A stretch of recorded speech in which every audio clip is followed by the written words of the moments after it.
এটা আসলে দেখতে ভালো লাগবে না যে আমার মা মিডিয়াতে কাজ করছে বা এটা সেটা। কারণ একটা সময় থাকে যে নায়িকার নায়িকা একটা ভাব থাকা উচিত, একটা বয়স থাকে, মানুষের দেখতে সুন্দর লাগে পর্দাতে, আর বাচ্চারাও তো বড় হয়ে যাবে। তা আমার কাছে মনে হয় না যে তখন পর্দার হিরোইন ওইভাবে একটা মানা। নায়িকা বর্ষা নিজের ব্যক্তিগত কারণে সিনেমা থেকে সরে আসার সিদ্ধান্ত নেয়, কিন্তু এ নিয়ে পরিমণির কী সমস্যা সেটাই বুঝলাম না।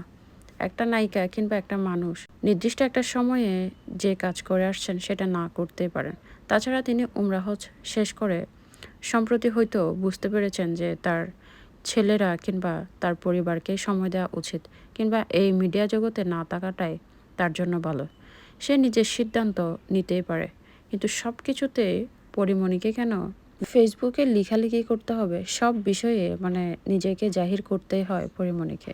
নায়িকা বর্ষার সাথে পরিমণির কী সম্পর্ক কিংবা তাদের সম্পর্ক খারাপ হওয়ার পেছনে কী বা দায়ী তারা হয়তো সেটা নিজেরাই জানে। কিন্তু নায়িকা বর্ষা যে সিদ্ধান্ত নিয়েছেন আমি মনে করি সেটি সঠিক সিদ্ধান্ত। যেহেতু নায়িকা বর্ষা তেমন ভালো অভিনয় পারেন না, কিংবা তারা এক ধরনের নিজেদের ভালো লাগা থেকে স্বামী এবং বউ দুজন মিলেই সিনেমা করেন, তাই তারা হয়তো বুঝতে পেরেছেন যে তাদের আসলে এসব করা উচিত না, কিংবা এসব দর্শক কিংবা জনগণ তেমনভাবে ভালোভাবে নিচ্ছে না তাদের এই জুটিকে। এমন সিদ্ধান্ত থেকে তারা বা পারিবারিক কোনো সিদ্ধান্ত থেকে তারা সরে এসেছে। কিন্তু এই বিষয় নিয়ে পরিমণিকে কেন এত লম্বা স্ট্যাটাস দিতে হবে? সন্তানদের কথা ভেবে তিনি যেহেতু মিডিয়া থেকে বিদায় নিচ্ছেন সেটার জন্য সকলে তার প্রশংসা করেছে।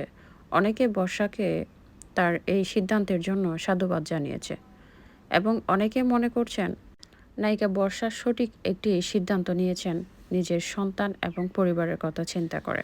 কারণ একটা সময় পর এমনিতেও তাদের যে নায়িকা যে মূল্য সেটা আর থাকে না।